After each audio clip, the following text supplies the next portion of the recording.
네, 오늘 검찰 인사의 의미 법조팀 이준희 기자와 좀 더 짚어보겠습니다. 자, 이 기자, 지금 검찰이 정기 인사 시기는 아니죠. 네, 근데 인사 시점 자체가 지금 이례적이다 이런 평가가 있습니다. 맞습니까?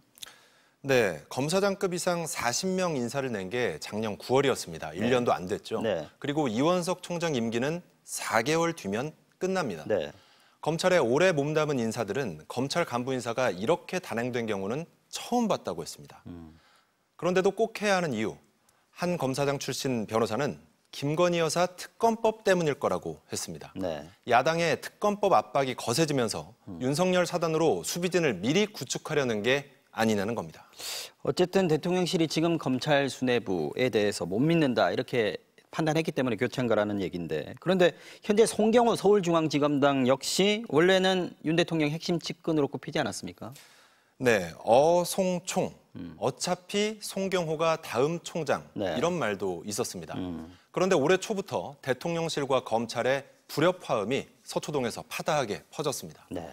도이치모터스 주가 조작 수사팀이 김 여사 소환 조사가 불가피하다는 의견을 대통령실에 전했다는 이유로 송경호 서울중앙지검장을 내치려 한다는 이야기가 돌았습니다.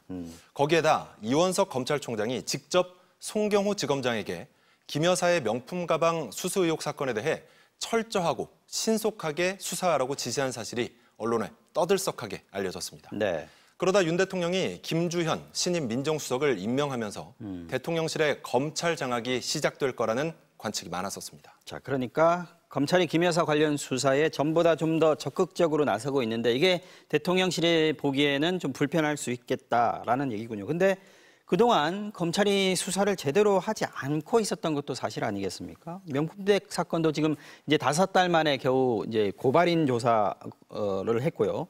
네. 주가 조작 연루 의혹은 지난 4년 동안 김 여사 한 번도 안 불렀단 말이죠. 네, 여권이 총선에 참패하면서 네. 상황이 좀 달라진 것 같습니다. 야권이 밀어붙이고 있는 특검이 점차 현실화되면서 수사를 안 할 수 없는 상황으로 떠밀렸다는 분석이 많습니다. 네. 이대로라면 수사검사들이 특검에 불려가 왜 이렇게 수사를 미적댔느냐며 곤욕을 치를 수 있습니다. 네. 여기다 총선에서 압승한 야권은 기소, 수사권 분리라는 카드를 다시 꺼내들고 있습니다. 한 차장검사 출신 변호사는 검찰이 막다른 골목에 다다랐다고 했습니다. 자, 그러니까 정리를 하면 그동안 김 여사 수사에 소극적으로 대하던 검찰이 특검 때문에 지금 좀 다급해졌으니까 그래서 적극적으로 다시 태도가 바뀌었는데 이게 대통령 입장에서 보면 김 여사 방어를 위해서 좀 더 믿을 만한 사람을 내세워야 되는 거 아니냐, 바꿔서 앉혀야 되는 거 아니냐 이런 판단을 했다. 이런 의혹까지 지금 나오고 있는 거란 말이죠. 근데 검찰 인사가 이렇게 돼도 되는 겁니까? 윤석열 대통령이 김건희 여사 특검법에 대해 거부권을 행사할 때도 비판이 많았습니다. 네.